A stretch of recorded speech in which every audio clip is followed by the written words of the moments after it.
Tara, hi. Hi, how are you? I'm good. Thanks so much for hopping on this Zoom. I know it's very kind of early, but I think this is an important conversation because I think some of the cable networks covered this and then dipped out of it, as far as I know. You were at Madison Square Garden last night, Yeah. and I just wanted to hear from you and everybody. I'm turning off the comments so it doesn't cover Tara's face, but if you have anything you want to ask her, please put in the question section.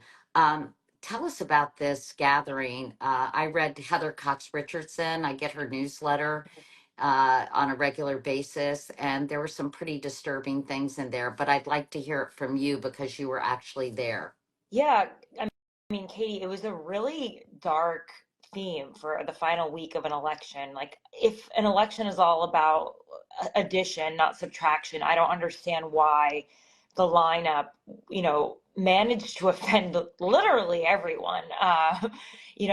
From the comments about Doug Emhoff being a bad Jew, to saying Kamala Harris had pimp handlers. One of these comedians said that Puerto Rico was a floating island of garbage, and so the people there make too many children. It was like they made comments about black people, and this was just like the lineup to President Trump, who had a very stark message when he got out there. I mean, one of the first things that came out of his mouth was, "I'm going to bring back the Alien and Sedition Act of 1789."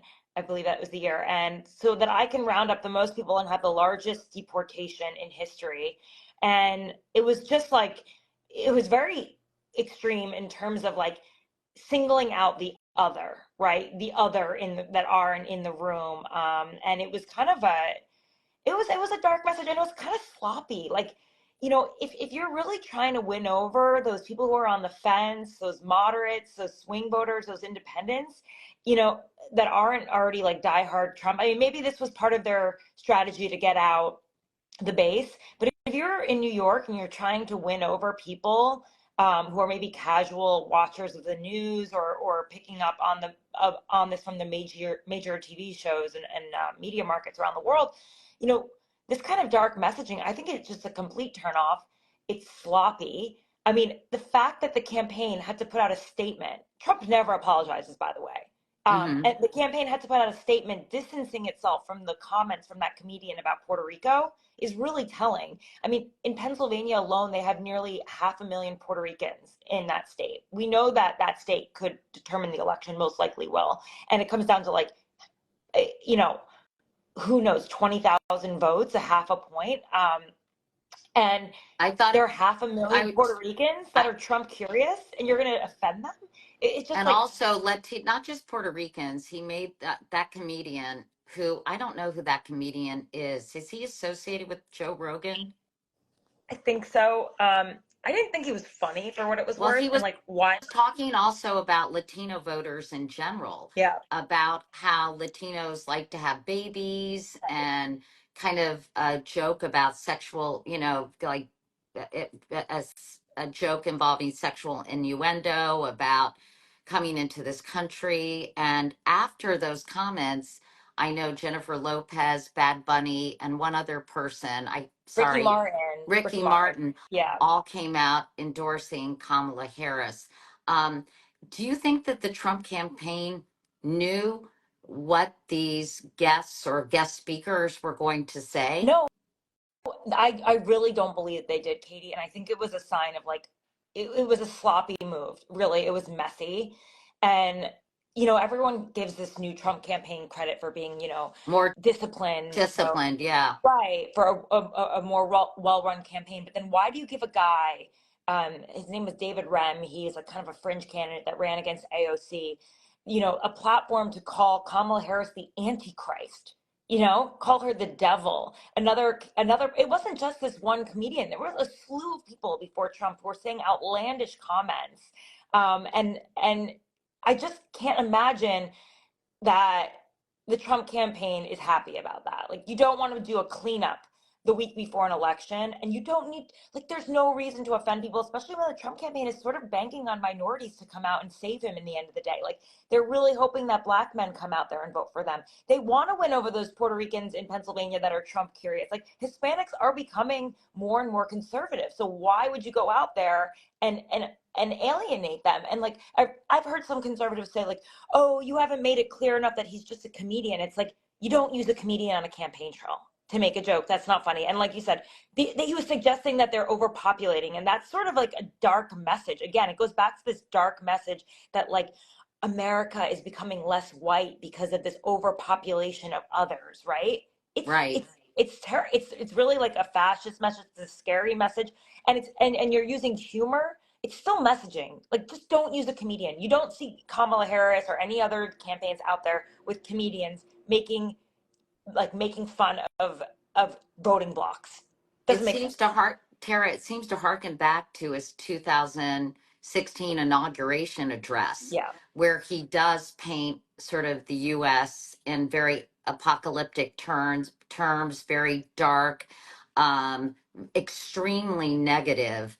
And I'm curious, I know Dr. Phil spoke and talked about sort of a meritocracy Mhm. and trashing DEI. It Yeah. seems like, oh, and the other thing I wanted to ask you about, which I found really disturbing in Heather Cox Richardson's letter last night, letter to an American, or anyway, she's a history Yeah. professor at Boston University. You probably know who she is. She wrote that he abandoned his sort of typical red tie and wore a gold and black striped tie Mm. that was a message to the Proud Boys. Do you know anything about I this?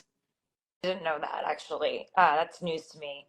I didn't know there probably are these codes, symbolic codes going on. I didn't know that it was a message to Proud Boys.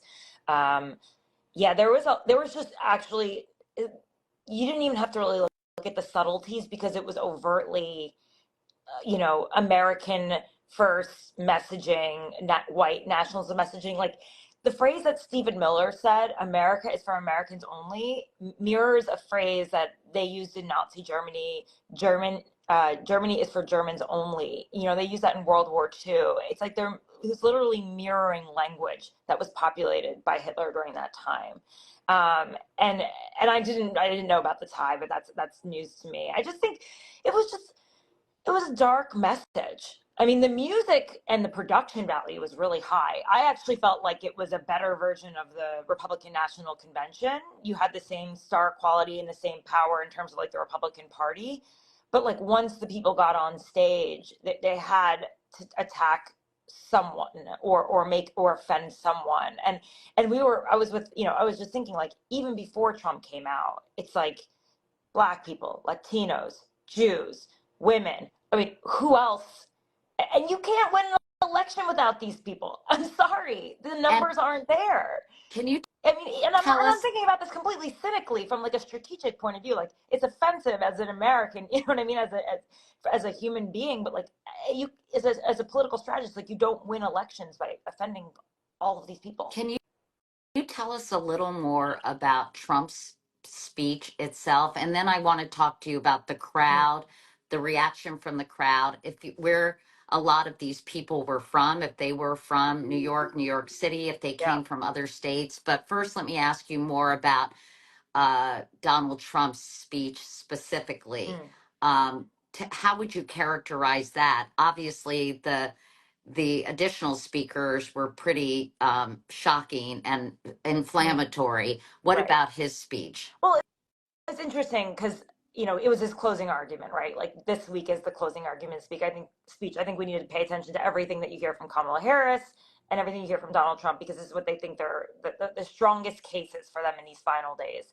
And when you're trying to get a lot of these final voters, um, he made he put forward a policy proposal at the beginning of the speech, which was pretty much overlooked by the tone and rhetoric, right? And he said, "I'm going to give a tax credit for, I think it was for people who take care of." Hold on, I wrote this down just to be clear about what he offered Yeah, in take your terms of. time.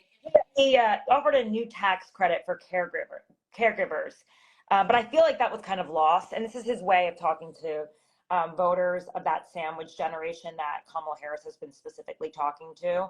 So he clearly sees that, he wants to reach out to I this group of. think that's already happened. I think that that people can apply for Medicare Right. if they're caregivers, but I just parenthetically Yeah. wanted to point that out. Um, But what that was like other a voting things? block. Yeah, that was a voting block. I think he was trying to talk to seniors and the group below them. So it was interesting that they must feel like they're not really winning them over. And in fact, a lot of polling shows that Democrats are winning over seniors at higher rates than Trump right now. Right away off the top, he said he wanted to bring back that Alien and Sedition Act. He wanted to round up migrants. They played a video of a Venezuelan gang overtaking a town in Colorado. There was they were going with a dark message of fear, right? That we're being invaded. He called November 5th Liberation Day. It kind of took like a militaristic tone, right? He seemed to be suggesting that he's going to be using the military to go out and conduct these mass deportations. And this is something. This is the same sort of tone he used in 2016 to rile up anxiety and fear, to feel that America is being occupied, and it worked. And Trump is a little bit superstitious, if there's one thing I've learned about him, and he believes that worked, so he wants to go back to that messaging. So there was a lot of that. He insulted Harris. He called her lazy, which is like an African American trope, essentially, to say that. He said he keeps going after her intelligence. He mocked her for stammering when the teleprompter stopped at during one of her speeches, and she kind of kept repeating the number of days until the election, and the crowd laughed. They were all laughing at her. The crowd loved really everything he was saying, and there was silence when the videos were playing. They played the video of her on The View saying that she wouldn't change a thing from the Biden administration. This is obviously some messaging that Republicans feel like is very strong, because Harris has been able to paint herself as a change candidate, but then when asked how she would change, she wasn't able to actually answer. So this is one of their, top ads right now. So really what they're leaning into is, how has your life changed in the past 4 years? Is it better in the past 4 years? And he's saying it isn't, and I will fix it. So that's the Trump message in these final days. But of course, he bobs and he weaves and he goes off script. And sometimes those moments when he's able to, ad lib and sort of poke fun, and people in the crowd love it. They feel like they're getting the Trump show. And that's the part that he seems to get the most engagement with. So he plays and he riffs a lot. But then at some point, it just goes on for too long. Saw a lot of people leaving early. He showed up 2 hours late. So it was the same old Trump speech in a lot of ways, but on a larger scale and darker in these final days, I would say. I understand there were about 18,000 people in attendance. Did you speak to anybody in the crowd, and what did you learn about the people who showed up? Okay, so there were a lot of people actually came in from Pennsylvania, came in from New Jersey, came in from upstate New York, came in from Staten Island, came in from Queens, people who said they knew him when he was younger, or his father. They, we have to remember that New York City and New York, the state, has not gone Republican in 40 years, but we are surrounded by a lot of swing voting suburbs, essentially, and they will determine the power of the House. I mean, these seats in New York and California, two blue states, the seats that they flipped, the Republicans in 2022, that handed them the House. And so these are battleground districts. A lot of them are in the New York media market. You can get on an Amtrak, come down from Albany. You can come down from upstate New York. You can come from some of these districts in New Jersey that were longtime Republican districts that most recently became blue dog, battleground districts. One that I grew up in, actually, and a lot of people are coming out for that. There are a lot of Republicans in the area. It's just Right. that they're in the House seats, and so I understand for that reason why Trump's team thought not only will we get a major media market by going to New York that will play across the country, we'll also get a lot of these swing voters. And one of my colleagues, Mark Caputo, he's at Bulwark, he made a point in one of his pieces that Trump's aware that he can't on day one become president and then be impeached. You know, he needs the House to be Republican or else he won't get anything done. So there is a reason. And as we know, Republicans only have 3 House seats. That's how they're holding on to the majority right now. They can't let go of those seats in this upstate region. I wanted to ask you about if the crowd was diverse, because clearly, you know, Kamala Harris is still winning with black male voters, contrary to what people have been reporting. The support is eroding Right. somewhat, but the majority of black men under 50 and over 50 are still supporting her. It's just not by the margin it was for Joe Biden or even Hillary Clinton. Was the crowd diverse? And if in fact it was, what was the reaction to some of these more inflammatory, racist comments that many of the speakers were apparently making? The crowd really wasn't that diverse. It wasn't. I mean, I saw a few people that it was maybe I saw a few people that weren't white there, but it felt to me like it was very much a kind of working class, suburban, exurban crowd from the around the area. I mean, I talked to some people that worked in the concession stands, and they were like, "I don't want to be here when he goes on." Some of these, the women said they were Hispanic, and one of the Trump supporters said, "Well, he won't tax overtime." And I was thinking to myself, like, how are they really going to pull that off? You know what I mean? Like, it's one of those big offers that they make. But even Harris said she won't tax tips in Vegas because in Nevada, because it's very popular among the hospitality industry. But you know, it didn't seem diverse at all. And I think a lot of people, though, in New York, it was filled. I mean, I'm going to tell you, the entire stadium was packed. There were lines around the corner, all around from I think 8th Avenue all the way to 6th Avenue. And it was really a scene. But and inside it was packed, and some people may have just gone because they wanted to see the Trump show. I mean, it was like a free show essentially. And but I didn't get the feeling that a lot of people, there were many supporters that were not white that were there. But as you said, they are sort of banking on the erosion of Black support and Latino support. That is, if they don't, even if they don't vote for Trump, if they don't vote for Kamala, that's a good thing for them. You know. Let me read. I just want to read what Heather Cox Richardson wrote last night. It turns out that 2024 October surprise was the Trump campaign's fascist rally at Madison Square Garden, a rally so extreme that Republicans running for office have been denouncing it all over social media tonight. There was never any question that this rally was going to be anything but an attempt to inflame Trump's base. The plan for a rally at Madison Square Garden itself deliberately evoked its predecessor, a Nazi rally at the old Madison Square Garden on February 20th, 1939. About 18,000 people showed up for that true Americanism event, held on a stage that featured a huge portrait of George Washington in his Continental Army uniform, flanked by swastikas. 18,000 was the number that showed up in 1939. Like that earlier event, Trump's rally was supposed to demonstrate power and inspire his base to violence. Apparently, in anticipation of the rally, Trump on Friday night replaced his signature blue suit and red tie with the black and gold of the neo-fascist Proud Boys.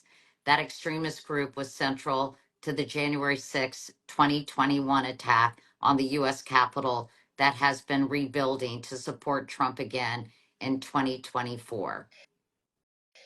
Yeah, I mean, I can see the comparison. I mean, there were there were no swastikas, like, you know, there were no there wasn't like a military feel to it. Like it wasn't like there were lines and lines of people, you know, in some sort of like militia or Right, guard.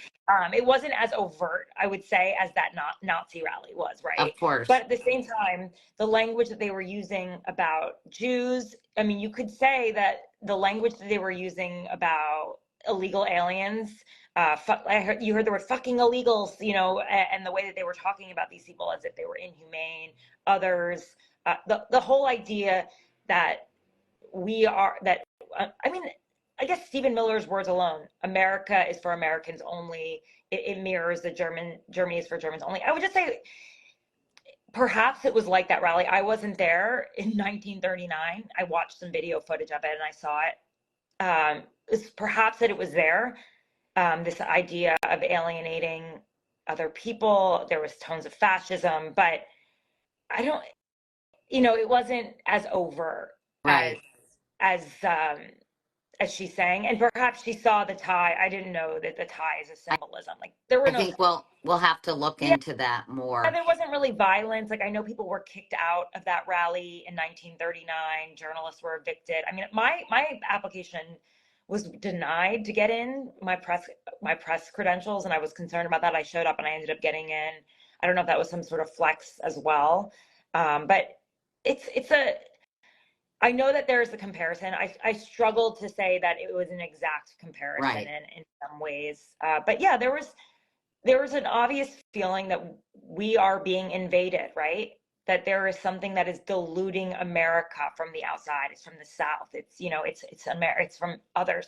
And I understand, like, we have a huge problem at the border. I mean, we do. There are illegal immigrants, and that worries people. But the fact that Trump is saying, I'm going to, oh, that was part of his speech. He said, if an illegal immigrant kills an American, they get the death penalty no matter what. No matter what the state law is or whatever, and there's a feeling like we are after someone else. They are coming for us. Like we are being invaded. So yeah, I guess in some ways it is similar. It wasn't a Nazi rally essentially, Yeah. but I wanted to ask you, someone said, will the MSG rally rhetoric and or Joe Rogan podcast move any voters away from Trump? I wanted to ask you about the Joe Rogan podcast that has been listened, I think, well over 20 million times or has 20 million listeners, probably more at this juncture. Did you listen to that podcast? I know it was very long, Tara. And was it, what kind of version of Trump showed up there? I didn't listen to all of it. I'll be honest. I listened to parts of it because yeah, it's a 3 hour long podcast, but I was planning on getting to it. I think that I've heard from some people that like Trump, when they listen to Trump speak like that, they still like him. But for everyone who does not take the time to pay attention to him and his words, and they like Joe Rogan and they listen to it, they may think this guy makes no sense at all.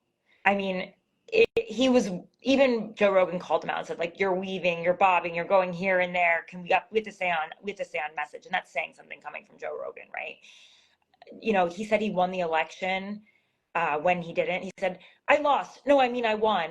And Joe Rogan just laughed at him, like, which was, to me, a sign of almost like dismissing him in a way that, a typical journalist would be like, no, that's not true. This is, you lost the election. I want to call you out on it. And this is Joe Rogan's style. But it diminished him. It showed that he was a liar. Like, he's just like, you're like a lying child. I'm going to laugh at you, someone who's running for president. I think if you are someone who doesn't trust the mainstream media, so you won't listen to what they say about Trump, you won't even watch, television news that shows you Trump speaking in his own words. You get to sit down and hear him in his own words from Joe Rogan, and I think someone would listen and think to themselves, "This is a bit nutty."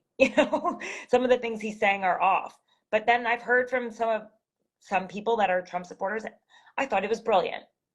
I really think we in this world in this country are so polarized that people see everything through polarized glasses. And Yeah.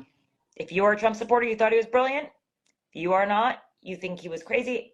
Everyone in the middle, maybe it was the first time you're hearing things. Like, I am surprised by how many people are not tuned in, how little they know. I mean, they don't even know that Trump has said that I'll be a dictator on day one. Like, so many people don't even know that. So if for the first time they're hearing those words out of his mouth, or praising Kim Jong-un, or talking about his friendship with Putin, and it's the first time they're hearing it, somehow, maybe that gives them pause. Yeah. I wanted to correct the record because someone in the question section did say in the photos he was wearing a red tie. And what Heather Cox Richardson wrote was that on Friday night, I'm not sure where he was on Friday night, Tara, he replaced his signature blue suit and red tie with the black and gold of the neo fascist Proud Boys. Again, I'm quoting Heather Cox Richardson in her newsletter that she writes on a regular basis. So, um, well, it's interesting whether this moves the needle. I think maybe the biggest impact it might have is, as you mentioned, on the Puerto Rican voters in Pennsylvania, Right. which you said were how many in number, Tara? Some of the numbers are varying, but it's between 300,000 and 450,000. That's a lot of voters in Pennsylvania. As we know, these elections come down to 140,000 votes over 7 battleground states. Pennsylvania has determined the last 2 elections, and we assume that it will determine this election as well. And are It will come down. these, when you give me those numbers, Tara, are those Puerto Rican uh, voters or Latino Those are Puerto voters in general? Ricans. Those are Puerto Ricans. There's a very large Puerto Rican population in Pennsylvania. And do And you they are, know how many Latino voters are in Pennsylvania? I'm just curious. Okay. Tara's looking real quickly. yeah, I don't, let me just look really quickly on my, because someone was tweeting about this last night who I trust in this space in terms of demographics. So hold on one second.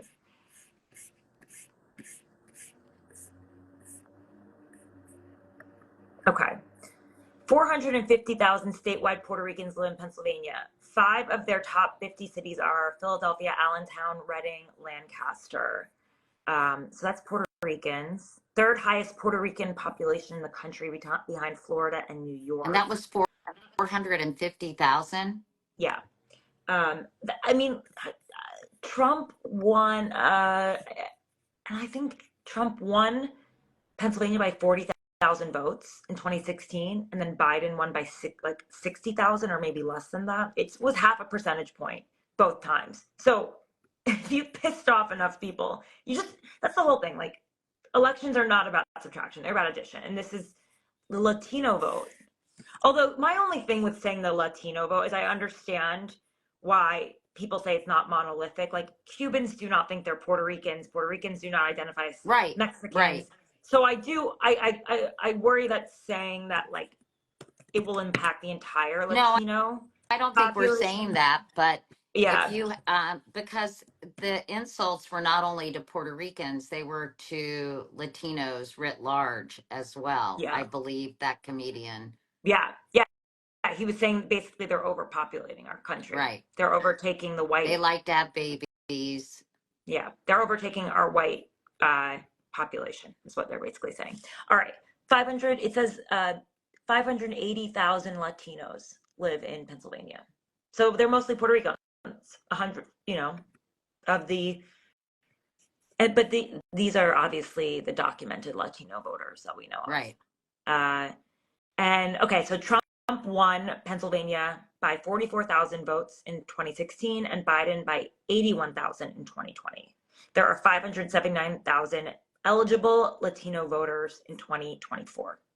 And of that 450,000 Puerto Rican eligible voters. Yeah. And, they are a group that has become more and more conservative.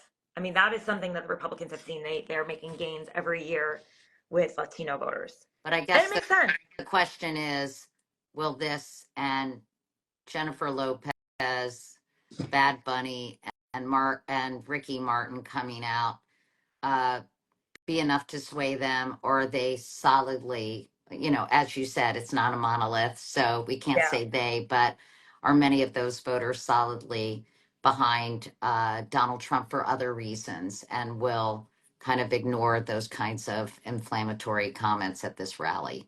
We don't know. Bad Bunny, I was told, is a huge endorsement, but what we do know is that this race is going to be won on the margins. And, like, you literally have people out there door knocking everywhere, and just one vote after another. Trump is going out offering fringe policy proposals and promises just to get out the smallest share of voters, 1,000 by 1,000 by 1,000.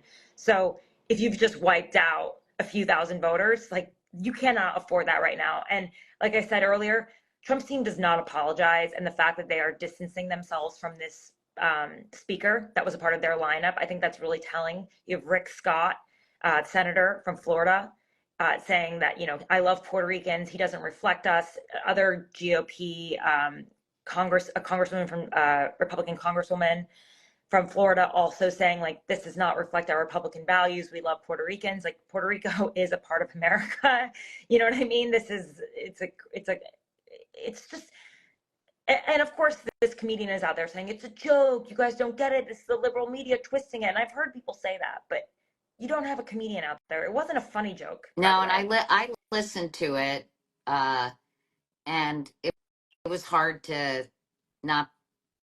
It's cringy. It was hard to take it as a joke, and it felt, yeah. I mean, and I think Fox News is saying that too, that it was all kind of in good fun type thing. But anyway, it seems like very few groups were spared in the run up, and certainly not by Donald Trump, who made the comment that about Kamala Harris being a pimp something. Oh, that her pimp handlers were going to ruin America. It was hold on one second. He was a businessman. That was the other thing.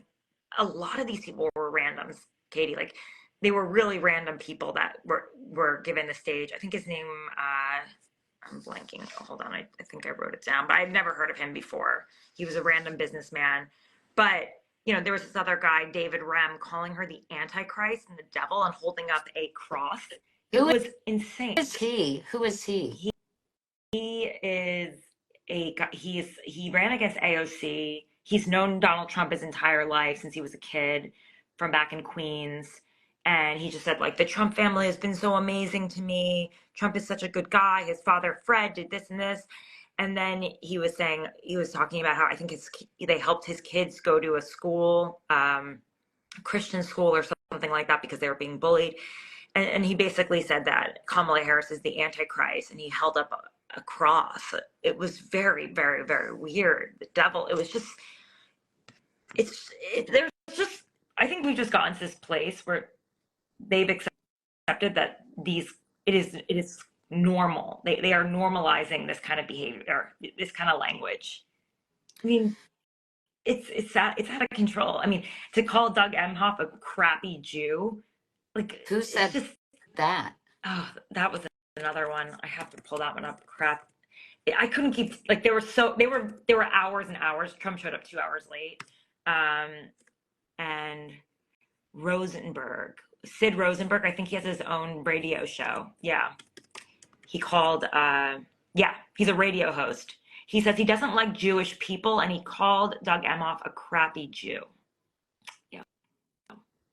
And then I can tell you too about the who said the pimp comment. Let me see. That was another one. I mean, you're insinuating that the vice president of the United States is a prostitute? Like, it's insanity. Well, I really appreciate you kind of debrief. Yeah. Who was that? His name is Grant Cardone. He's a business owner. So it was just about a bunch of random people on stage attacking Harris, and by way of attacking Harris, large swaths of people or just entire populations in the final days of the election. It was sloppy. It was messy. Some people I spoke to, Republican operatives, were like, this was literally a suicide mission on Madison Square Garden in Mass. Like that, this is not what you do at the end of the campaign. You have to be disciplined. Your messaging has to be tight. You want to get every last voter you can get in those final days. You just don't go out there and like fire away. But Trump is trying to prove that he's part of a movement, right? That was what this is all about. It's about his ego. It's about his bravado, sure, and vanity playing at Madison Square Garden. But it's like, I'm a celebrity. This is bigger than me even running. This is a movement. And whether he wins or not, I'm sure it's going to keep going. I don't think it's going to be the last time you see Trump on a major stage pushing these sort of ideas about what America is. And clearly it is America that is only white. I think that's it. I think you've answered all the questions that my followers have asked. Someone asked if it's going to cost him Pennsylvania.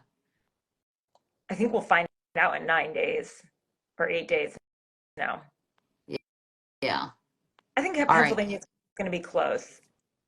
It's going to be close. Yeah. Well, to be continued, Tara. Yeah. Thanks a lot for Thanks for hopping having me. on and talking Of to me course. about this. And thanks for your great reporting. Really appreciate it. Thanks for having me. Yeah, it's crazy Okay. time, Aaron. Talk to you Thanks. soon. Bye. Bye. Bye, Bye. everyone.